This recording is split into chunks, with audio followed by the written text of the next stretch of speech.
عن أبي هريرة رضي الله عنه قال আবু হুরায়রা রাদিয়াল্লাহু আনহু বলেন সুয়েল আন আকসারে মা ইউদখিলুন নাসাল জান্নাহ, জিজ্ঞাসা করা হলো রাসূলুল্লাহ সাল্লাল্লাহু আলাইহি ওয়াসাল্লামকে জান্নাতে যারা যাবে তাদের জান্নাতে যাওয়ার কারণ কি, অধিকাংশ জান্নাতীদের জান্নাতে যাওয়ার কারণ কি, অবলম্বন কি?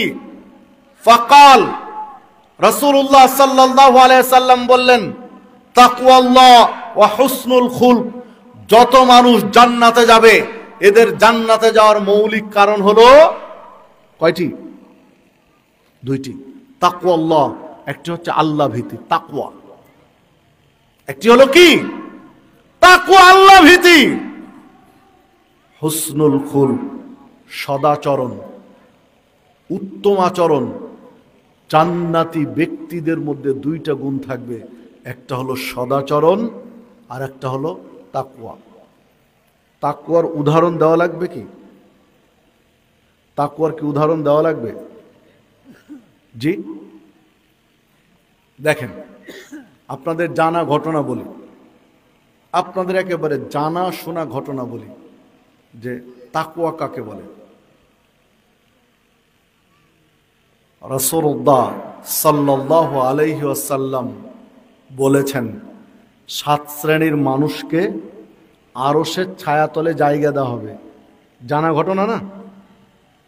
7 শ্রেণীর এক শ্রেণী হলো ওই যুবক রাজুলুন দাতু ইমরাতুন জাতু হাসাবিন ওয়া জামালিন, ধনাঢ্য পরিবারের, সম্ভ্রান্ত পরিবারের অপরূপা সুন্দরী মহিলা, যে নারীর মধ্যে দুইটা গুণ রয়েছে, একটা হলো অপরূপা সুন্দরী আর একটা হলো ধনাঢ্য শ্রেণীর। ধনী ঘরের সুন্দরী মহিলা একজন পুরুষকে, একজন যুবককে ডাক দিয়েছে ব্যভিচার করার জন্য, চাহিদা পূরণ করার জন্য, একটু আনন্দ করার জন্য। তখন এই যুবক বলছে ইন্নী আখাফুল্লাহ। আরে কিসের সৌন্দর্য, কিসের তোমার টাকা পয়সা, তোয়াক্কা করি না টাকা পয়সা, চাই না তোমার সৌন্দর্য, আমি আমার রবকে ভয় করি। এটা হচ্ছে তাকওয়া। এটা কি? তাকওয়া। সহিহ বুখারীর 660 নম্বর হাদিস। এটা তাকওয়ার কারণে হয়। এখনকার যুবকরা তো মেয়েদের পিছনে ছুটে বেড়াচ্ছে না? মেয়েদের পিছনে ঘুরঘুর করছে, ঘুরঘুর করে না? চাঁপাইনবাবগঞ্জে আপনাদের এলাকায় কোনো গার্লস স্কুল আছে? আশপাশে কোনো গার্লস স্কুল আছে? নাই। চাঁপাইনবাবগঞ্জে গার্লস স্কুল আছে তো? আছে না? মহিলা কলেজ আছে? আছে। যারা যুবক তাদেরকে জিজ্ঞাসা করেন, গার্লস স্কুলে ছুটি হওয়ার টাইমে, মহিলা কলেজে ছুটি হওয়ার টাইমে কিছু এতিমের মতো উদ্ভ্রান্ত যুবককে দেখা যাবে গেটের কাছে ভিড় করতেছে। এতিম, এদের কেউ নাই, দুনিয়াতে কেউ নাই। এদের ভিড় করে কোথায়? মহিলা কলেজের গেটে। ভিড় করে কোথায়? গার্লস কলেজের, গার্লস স্কুলের গেটে। করে না? করে না? কারা করে? বুড়ারা, যুবকরা। যে যুবকরা ছুটি হয়েছে, কলেজ ছুটি হয়েছে, গার্লস স্কুল, মেয়েরা বের হবে, তাদেরকে একটু ডিস্টার্ব করবে, এই জন্য ঘন্টার পর ঘন্টা এতিমের মতো অপেক্ষা করে দাঁড়িয়ে থাকে স্কুলের, কলেজের গেটে। আর তাকওয়াশীল যুবককে, ওকে অপেক্ষা নয়, সুন্দরী, পাগলা ছাগলা কোনো মহিলা নয়, দেখতে সুন্দরী, জাতু হাসাবিন ওয়া জামালিন, ধনাঢ্য সম্ভ্রান্ত পরিবারের দেখতে সুন্দরী মেয়ে ডেকেছে যে আসো আমরা একটু রিল্যাক্স করি। তখন ওই যুবক বলছে ইন্নী আখাফুল্লাহ, আমি আল্লাহকে ভয় করি। এর নাম হলো তাকওয়া। তাকওয়া ভিত্তিক যদি সমাজ গড়তে পারি তাহলে এত কিছু লাগে না। রাষ্ট্রে ইসলাম কায়েম করতে চাই, দিন কায়েম করতে চায় রাষ্ট্রে, তাকওয়া ভিত্তিক যদি মানুষ গঠন করতে না পারি, দিন কায়েম করে লাভ হবে না। দিন কায়েম করে লাভ হবে না। হবে কি? সম্মানিত উপস্থিতি, যে লাউ সেই কদু। লাউ আর কদু তো একই জিনিস না? তাই হবে তাকওয়া ভিত্তিক সমাজ গঠন করতে না পারলে। তাকওয়া ভিত্তিক সাহাবীদেরকে গঠন করেছিলেন। সাহাবীদের চরিত্র তাকওয়ার মানদণ্ডে তৈরি করার কারণে, গঠন করার কারণে, প্রস্তুত করার কারণে জাহেলি যুগের, অন্ধকার যুগের, বর্বর যুগের, অসভ্য যুগের, অশিক্ষিত যুগের মানুষগুলো স্বর্ণের টুকরায় পরিণত হয়েছিল। জাহেলি যুগ সোনালী যুগের রূপ নিয়েছিল মাত্র 23 বছরের ব্যবধানে। কারণ কি? মানুষগুলোকে তাকওয়ার মানদণ্ডে সাজিয়েছিলেন। তাকওয়া যদি থাকে তাহলে টাকা অর্থ লুটপাট করবে? বলেন তো দেখি। তাকওয়া ভিতরে আছে, অর্থ লুটপাট করবে? তাকওয়া যার আছে জান্নাতে যাওয়া সহজ। সদাচরণ যার আছে জান্নাতে যাওয়া সহজ। তাকওয়ার সদাচরণ আছে মানে কি জান্নাত সহজ। তাকওয়া ভিত্তিক, তাকওয়ার মানদণ্ডে জীবন গঠন করতে হবে, জান্নাত সহজ।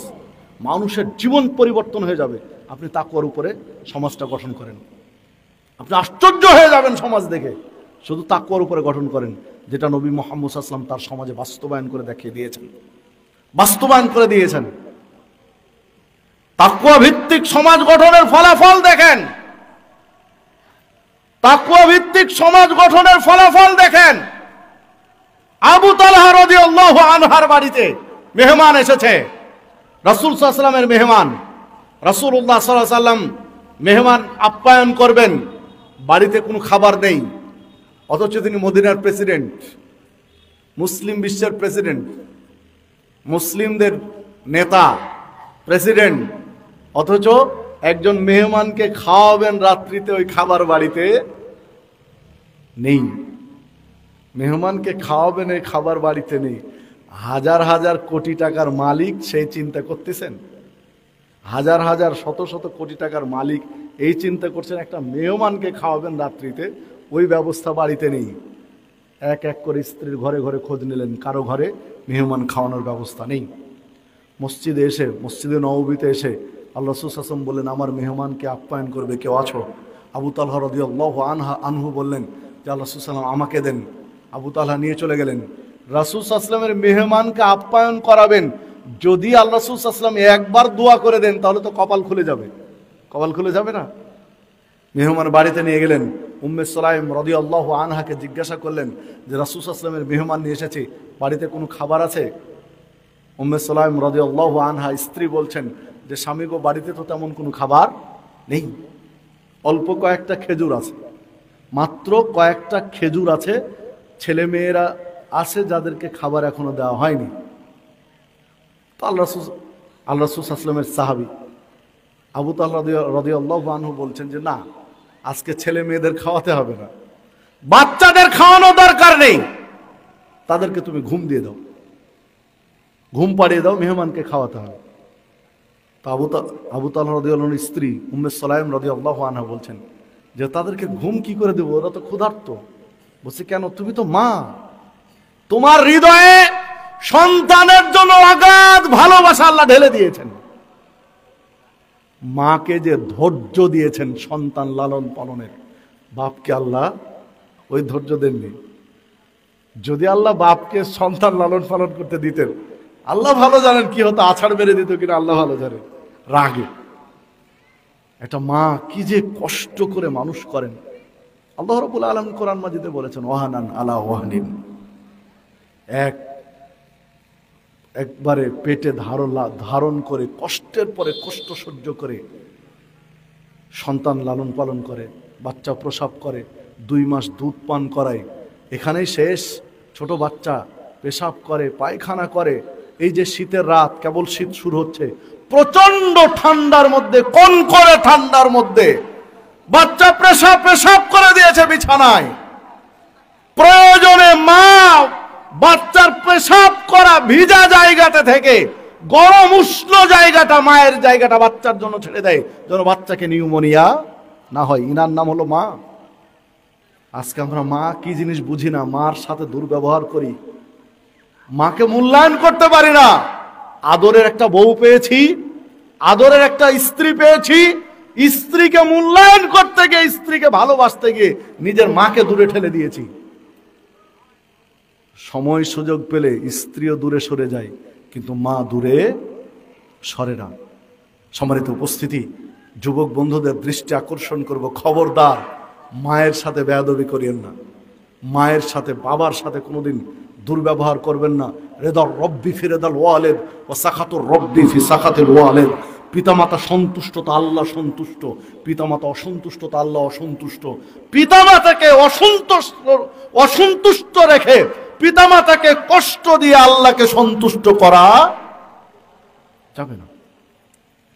সম্মানিত উপস্থিতি, যে কথা বলতে গিয়ে পিছনে চলে গিয়েছি, দেখুন আপনাকে আমাকে খেয়াল রাখতে হবে, চুগলখড়ি, গীবত, পরনিন্দা এগুলো না হয় তাকওয়ার উপরে আসতে হবে, তাকওয়া ভিত্তিক জীবন করতে হবে।